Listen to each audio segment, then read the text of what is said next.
Hi TNU survey aspirants. SI exam case வந்து August 28 next hearing போயிருக்கு இல்லையா? So அந்த ஃபைல் வந்து யார் கவுண்டர் ஃபைல் சப்மிட் பண்ணணும் அப்படிங்கிறத வந்து நான் சொல்லியிருந்தேன், போர்டு சைடு தான். ஸோ பெட்டிஷன் போட்டவங்க கிடையாது அப்படின்னு சொல்லி நான் சொல்லியிருந்தேன்.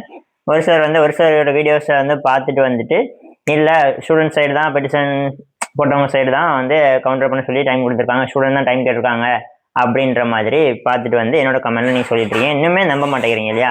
ஸோ என்னடா இவங்க இன்னும் நம்ப மாட்டேங்கிறாங்களே, சரி இவங்க நம்ம என்ன ப்ரூஃப் கொடுக்கலாம் அப்படின்னு சொல்லிட்டு நான் வந்து ஆர்டர் காப்பி எடுத்து பார்த்தேன். சரிங்களா? ஆர்டர் காப்பியில் தெளிவாக கொடுத்துருக்காங்க. யாரு?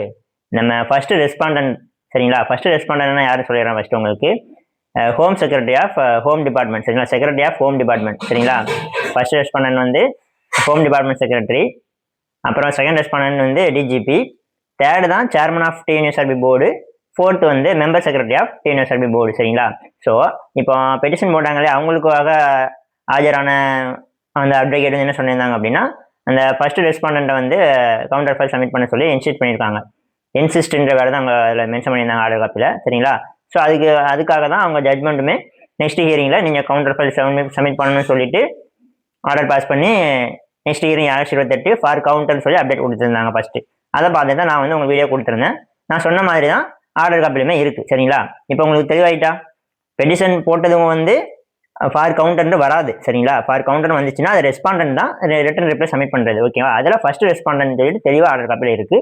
ஃபர்ஸ்ட் ரெஸ்பாண்டன்ட் யாருன்னு பார்த்தீங்கன்னா ஹோம் டிபார்ட்மெண்ட்டில் செக்ரட்டரி. சரிங்களா? Tamil Nadu state government of Tamil Nadu home department secretary. சரிங்களா? சரி, ஓகே. இப்போ இது இருக்கட்டும் ஒரு சைடு. நான் வந்து ஒரு சாரி ஒரு தேங்க்ஸ் தமிழ்நாடு வச்சிருந்தேன் இல்லையா? யாருக்கு சாரி சொல்லணும் அப்படின்னு பார்த்தீங்கன்னா, நம்ம ஒரு ஷார்ட்ஸ் போட்டிருந்தேன். எஸ்ஐ எக்ஸாம் வந்து நெக்ஸ்ட் இயரிங் இப்படி ஆகுது, நீங்கள் வந்து பிசிக்கல் வந்து கண்டினியூவாக ப்ராக்டிஸ் பண்ணுங்க, உங்கள் தோளில் வந்து 2 ஸ்டார் ஏற்றி ஆகணும் அப்படின்னு சொல்லி நான் பேசியிருந்தேன் இல்லையா? அதில் வந்து கொஞ்சம் எக்ஸ்ட்ராவாக நான் வந்து அந்த ஒரு ஸ்டார் 2 ஸ்டார் உங்கள் தோளில் ஏற்றி ஆகணுங்கிறத வந்து கொஞ்சம் எஃபர்ட்டாக பேசிட்டேன். ஆக்சுவலாக அது எஸ்ஐ எக்ஸாம் பாஸ் பண்ணி பிசிக்கல் போயிட்டுருக்கவங்களுக்கு பாசிட்டிவாக தான் இருக்கும்.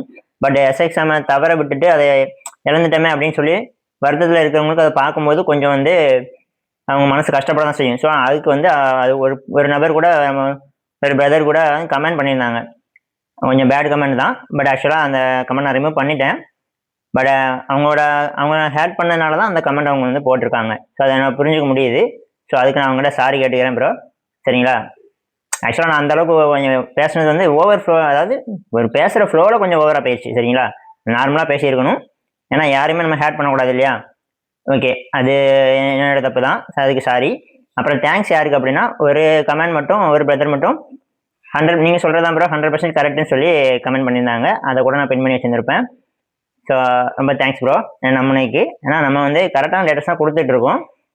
ஏன்னா இடையில பிசிகே எக்ஸாம் கேஸில் ரிசல்ட்டு சொல்லி பேசியிருந்தோம், அது தப்பாக ஆச்சு. சரிங்களா? ஏன் அப்படின்னா உங்களுக்கு தெரிஞ்சிருக்கும், அதில் எந்த வித லாஜிக்குமே இல்லாமல் தான் முடிஞ்சதுங்கிறது உங்களுக்கு தெரிஞ்சிருக்கும் இல்லையா? அதை பற்றி நான் பேச வேண்டாம்னு நினச்சேன். ஏன்னா அதை பற்றி பேசினா நமக்கு எதுவும் ப்ராப்ளம் வந்துடக்கூடாதுங்கிறத நான் பேசலை. சரி, ஓகே. ஏன்னா அது உங்களுக்கே தெரிஞ்சிருக்கும் என்ன நடந்துச்சு அப்படிங்கிறது. நீங்களே யோசிச்சுக்கோங்க, அது என்ன லாஜிக் இல்லை அப்படிங்கிறத யோசிச்சுக்கோங்க. அப்புறம் பார்த்தீங்கன்னா நம்ம கொடுக்குற வீடியோஸ்லாம் பார்த்தீங்கன்னா ஏதோ ஒரு குரூப் வாட்ஸ்அப் குரூப்பையோ ஏதோ ஒரு சேனல்லையோ பார்த்துட்டு வந்து வேறு வீடியோஸ் பார்த்துட்டு வந்து கொடுக்குறது கிடையாது. அன்றைக்கி ரீசல்ட்டு என்னாச்சு அப்படின்னா நான் அப்டேட்டுக்கு செக் பண்ணாமல் மற்றவங்க கொடுத்தது நம்ம பேசுறது நடந்துச்சுங்க ஒரு எக்ஸைட்மெண்ட்டில் நான் வீடியோ கொடுத்துருந்தேன். சரிங்களா? அதை மறந்துடுங்க. சரிங்களா? மற்றபடி நம்ம எப்படி வீடியோ கொடுக்குறோம் அப்படின்னா ஒரு கன்ஃபார்ம் சோர்ஸ் தான். அதுக்கு கூட ப்ரூஃப் ரீசெண்டாக கூட இப்போ கூட எஸ்ஐஎக்ஸாம் கேஸில் வந்து அங்கே நெக்ஸ்ட் ஹியரிங் வந்து ஆகஸ்ட் 21ங்கிறது வந்து அப்டேட் பண்ணலை. சரிங்களா? 17ஆம் தேதி நடந்துச்சு ஹியரிங். அதில் வந்து நெக்ஸ்ட் ஹியரிங் 21 அப்டேட் பண்ணலை. பட் நமக்கு தகவல் வந்துச்சு, இந்த மாதிரி நெக்ஸ்ட் ஹியரிங் போகுது, 21ஆம் தேதி இங்கே வர மாதிரி இருக்குது அப்படின்னு சொல்லி சொல்லியிருந்தாங்க. நானும் வீடியோவில் உங்களுக்கு சொல்லிட்டேன், 21ஆம் தேதி தான் நெக்ஸ்ட் ஹியரிங் வரப்போகுது. ஸோ இன்னும் வெப்சைட்டில் அப்டேட் பண்ணலை, நமக்கு தகவல் வந்துருச்சு. அது உண்மையாங்கிறது வெப்சைட்டில் அப்டேட் பண்ணது உங்களுக்கு இன்னொரு வீடியோ கொடுக்குறேன்னு சொல்லியிருப்பேன். அதே மாதிரி வெப்சைட்டில் அப்டேட் பண்ணதுமே ஆகஸ்ட் 21 தான் அப்டேட் பண்ணியிருந்தாங்க. நான் திரும்பியும் உங்களுக்கு வீடியோ போட்டிருப்பேன். சரிங்களா? அப்போ நமக்கு வந்து கரெக்டான சோர்ஸ் தான் வருது. சரிங்களா? அதை அண்டர்ஸ்டாண்ட் பண்ணிக்கிறீங்களா? அதே மாதிரி முதல்லையுமே எஸ்ஐ எக்ஸாம் ரிசல்ட் விட்டாங்களே, அப்பவுமே ஒரு வாரத்துக்கு முன்னாடி எனக்கு வந்து தகவல் வந்துச்சு. நான் தான் வீடியோ கொடுக்கல. டிஎன்பிசி டெஸ்ட் பேஜ் அந்த ரிலேட்டடாக கொஞ்சம் பிஸியாக இருந்ததுனால என்னால் வீடியோ போட முடியல. பட் அதே மாதிரி எக்ஸாக்டாக ரிசல்ட் விட்டாங்க. பட் அந்த ரிசல்ட் வந்து திரும்ப எடுத்துக்கிட்டாங்க. இப்போ ரிசல்ட் தான் இப்போ இருக்கு இல்லையா? சரி, ஓகே. இந்த மாதிரி அப்புறமா திரும்ப பிசி எக்ஸாமுக்கு வந்து ட்ரைனிங் போவாங்க அப்படின்னு சொல்லி வீடியோ போட்டிருந்தேன். அதுக்குமே இந்த மாதிரி ஓவரால் விட்டு விடுற மாதிரி இருந்துச்சு. பட் எனக்கு தகவல் வந்து நான் வீடியோ போடுற அந்த கேப்பில் கேஸ் போட்டாங்க. ஸோ அது மட்டும் பெரிய ஃப்ளாப் ஆகிட்டு நமக்கு. பட் அந்த வீடியோ நல்லா ரீச் ஆச்சு. சரிங்களா? சரி ஓகே. நம்ம வந்து எதையுமே பார்த்துட்டு வந்து சும்மா அடிச்சு விட்றது கிடையாது. ஒரு கன்ஃபார்ம் டேட்டாவை எடுத்து தான் உங்கள்கிட்ட பேசுகிறோம். சரிங்களா? நீங்கள் வந்து எல்லா வீடியோவும் பாருங்கள். பட் எது உண்மை அப்படிங்கிறத என்னோட வீடியோ பார்த்தா நீங்கள் தெரிஞ்சுக்கலாம். அந்த மாதிரி தான் நான் வீடியோ கொடுக்கணுன்ட்டு இருக்கேன். சரிங்களா? இனிமேல் அவசரப்பட்டு எந்த இதுவுமே நான் வந்து உங்களுக்கு வீடியோ கொடுக்குறதா இல்லை. நீங்கள் இனிமேல் அவசரப்படாதீங்க. நான் கன்ஃபார்ம் ப்ராப்பரான டேட்டா வந்ததுக்கப்புறம் உங்கள் வீடியோ கொடுக்குறேன். Okay, all the best. Thank you. And எல்லாத்துக்கும் நல்லதே நடக்கும். நம்பிக்கையோடு இருங்க. இந்த வருஷம் எக்ஸாம் வந்து கிளியர் பண்ணாதவங்க நெக்ஸ்ட் இயர் எக்ஸாமுக்கு நல்லா ப்ரிப்பேர் பண்ணுங்கள். ஏஜ் இருக்கிறவங்க நல்லா ப்ரிப்பேர் பண்ணுங்கள். ஏஜ் ரிலாக்ஸேஷன் வருமானு கேட்டிங்கன்னா அதுவுமே வர வாய்ப்பு இருக்குது. So maximum chance age relaxation கொடுப்பாங்கன்னு தான் தகவல் இப்போதைக்கு இருக்குது. சரிங்களா? ஸோ அதுக்குமே நீங்கள் தயாராக ப்ரிப்பேர் பண்ணிகிட்டே இருங்க. பார்த்துக்கலாம். சரிங்களா? அதே மாதிரி யூனிஃபார்ம் சர்வீஸ் தான் நீங்கள் போகிறீங்க அப்படின்னா டெய்லியுமே ஃபிசிக்கல் ப்ராக்டிஸ் பண்ணுங்கள்.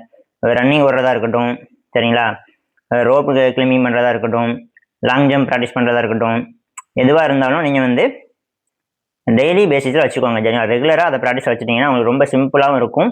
உங்களுக்கு அந்த டபுள் ஷாட் போடுறதுமே கன்ஃபார்மாக இருக்கும். சரிங்களா? அது வந்து மேக்ஸிமம் ஃபாலோ பண்ணுங்கள்.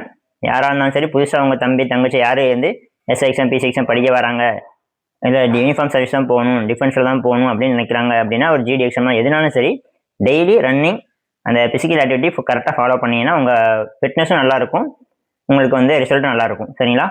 ஓகே, வேறு எதுனாலும் கமெண்ட்டில் சொல்லுங்கள். நான் வந்து உங்களுக்கு வந்து சொல்கிறேன். சரிங்களா? Okay, all the best. Thank you. Jai Hind.